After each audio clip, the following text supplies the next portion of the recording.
Hello बच्चों। उम्मीद करते हैं कि आप सभी बहुत अच्छा कर रहे होंगे। देखिए, इस लेक्चर में हम लोग क्लास 6 की ज्योग्राफी के चैप्टर नंबर 1 के बारे में डिस्कस करेंगे और जो इसमें बातें कही गई हैं या करी गई हैं उसके बारे में डिटेल में डिस्कस करेंगे। चैप्टर का नाम है the earth in the solar system. तो फिर हम लोग आगे बढ़ते हैं। हम सभी ने आसमान में बहुत सारी चीज़ों को देखा होगा। देखिए, दिन की शुरुआत से ही हम अपने सूरज को देखते हैं। फिर जैसे जैसे शाम नज़दीक आती है तो हमें चंद्रमा मतलब मून दिखाई देने लगता है।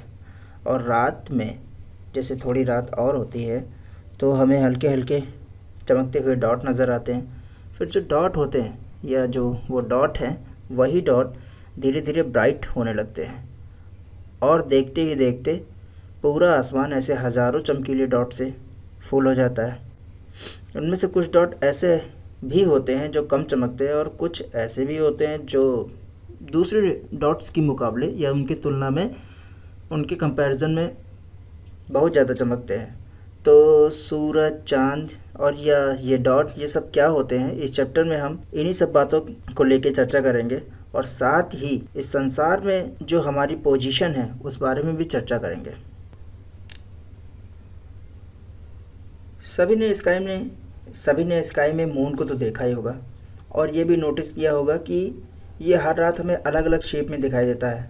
और साथ ही अगर नोटिस करें तो पता चले कि ये हर रात सेम टाइम पर एक जगह नहीं रहता है। जैसा कि अपने सन के साथ होता है कि वो अगर 12 बजे का टाइम डिस्कस किया गया है तो वो हमारे सर के ऊपर ही होगा, पर चंद्रमा के साथ हमेशा ऐसा नहीं होता है। अगर आप कभी नोटिस करें तो मान लीजिए जैसे आज आप छत पे गए और 9 बजे देखा कि चांद आपको कहीं एक स्पेसिफिक जगह पर दिखाई दिया। फिर आप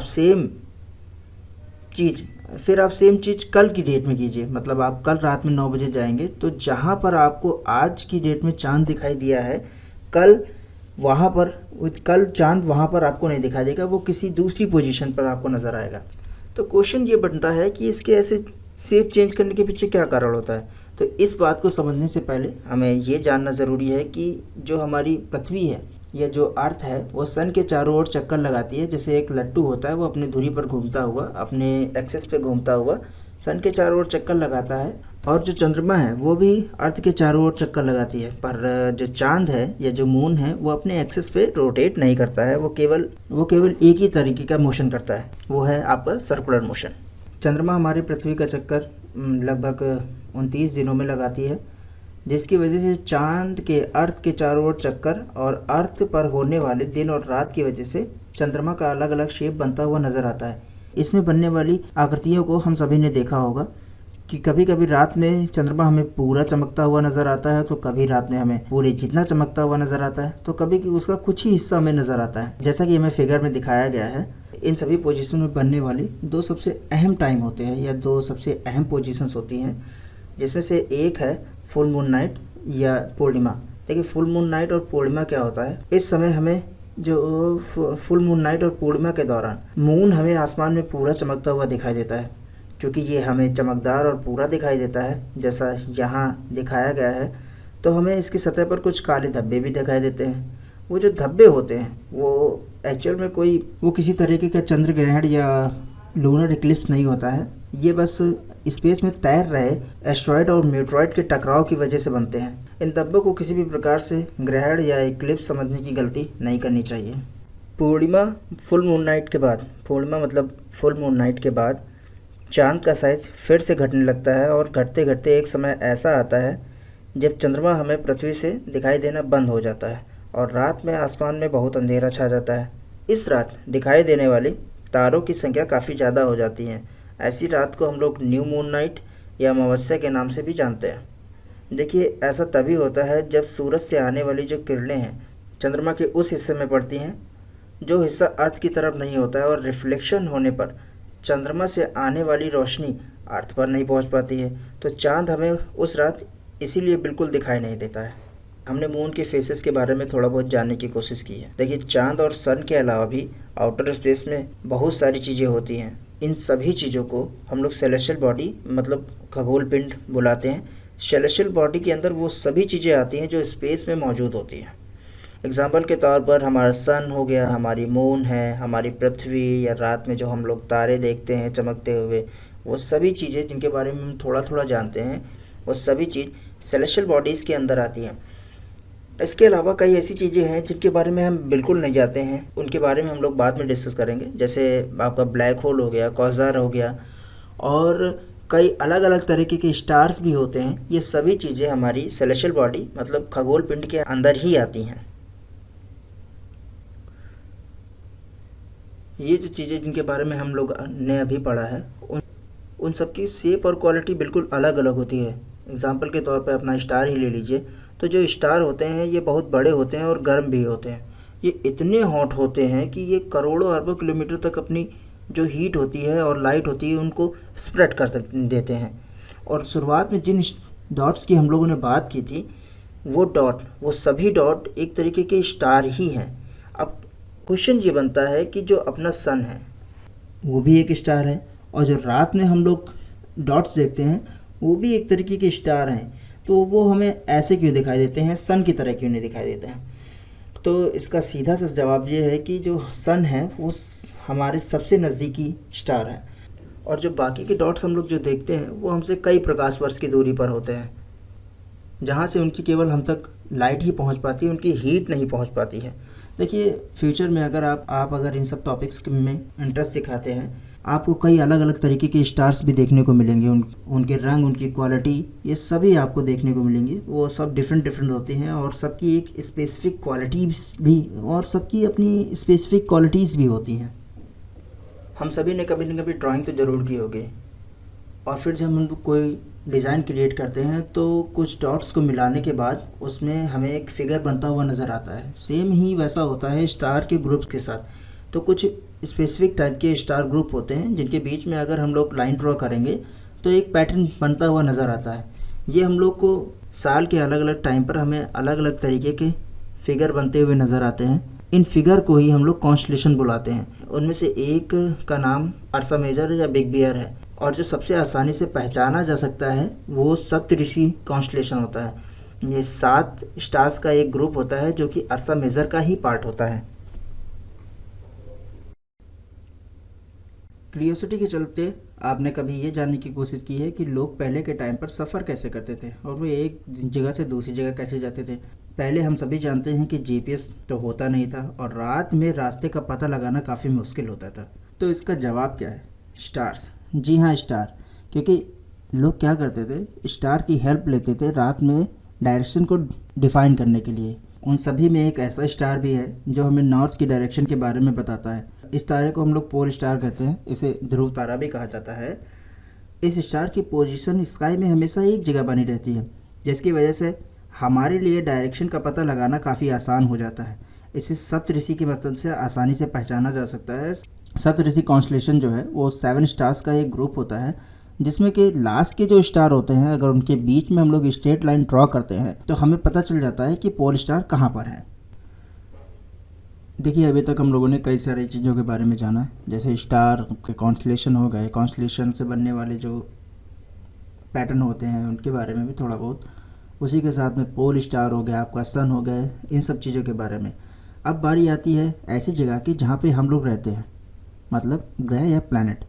प्लैनेट एक तरीके का क्या होता है, एक एस्ट्रोनॉमिकल बॉडी होती है। ये कोई स्टार नहीं होता है, ना ही उसका कोई बचा हुआ पार्ट होता है। कुछ प्लैनेट ऐसे होते हैं जो ठोस होते हैं, सॉलिड होते हैं, कुछ ऐसे होते हैं जो गैस के बने होते हैं, कुछ ऐसे भी होते हैं जो गैस के बने होते हैं।